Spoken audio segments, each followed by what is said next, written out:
Untuk tahapan pilkada di Bawaslu persiapannya pertama kita akan melakukan atau mempersiapkan jajaran kita di badan ad hoc ya, di teman-teman Panwaslu kecamatan dan Panwaslu desa dan kelurahan.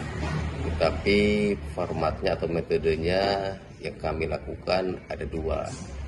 Berbeda dengan teman-teman KPU yang merekrut ulang teman-teman PPK ya. Kalau di Bawaslu itu yang pertama kita lakukan adalah evaluasi dulu.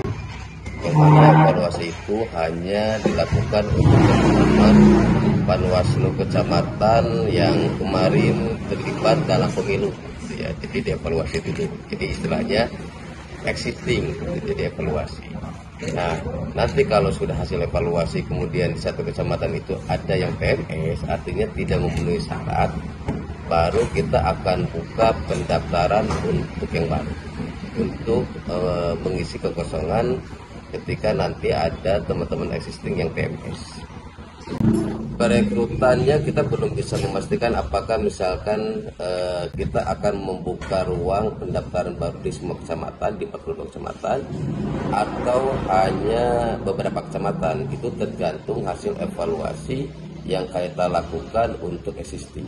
Jadi kita dilihat dulu nanti, kan tiap kecamatan ada 3 orang ya. Misalkan kecamatan A gitu ya, jumlahnya 3 orang, kemudian hasil evaluasinya ada 1 orang yang TMS hasilnya tidak memenuhi syarat. Nah, baru di kecamatan tersebut kami akan buka pendaftaran. Belum tentu di kecamatan yang lain akan buka pendaftaran ketika yang existing itu, yang Panwascam yang kemarin pemilu itu dianggap masih memenuhi syarat, berarti tidak ada pembukaan.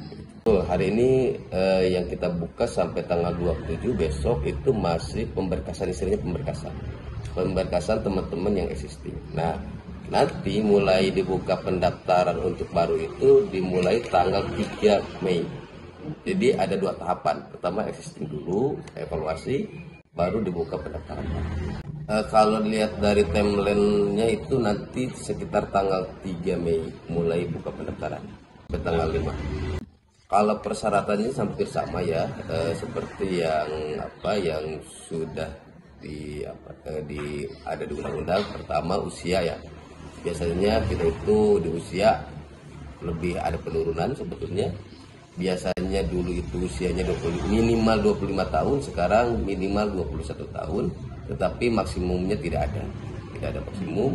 Kemudian harus dari kesehatan, kemudian dari pengadilan, tidak pernah dipidana, dan ada beberapa persyaratan lainnya.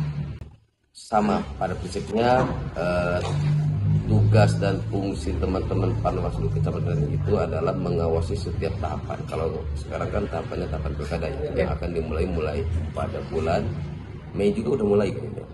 Mulai dari tahapan pilkada, mulai dari pendataan pemilu. Hari ini Bawaslu baru mempersiapkan jajaran kita di ad hoc di bawah. Yang pertama kita akan meningkatkan sosialisasi baik itu ke masyarakat umum dalam hal ini pemilih, kemudian kepada peserta pemilu dan peserta pilkada, baik itu partai politik maupun calonnya, karena calon kan ada 2 ya kalau pilkada, bisa dari independen dan bisa dari partai politik. Kemudian lebih mengajak dan melibatkan teman-teman pemilih pemula juga, karena kita akan mengaktifkan alumni SKPP yang dulu itu pernah kita melakukan sekolah kader pengawasan.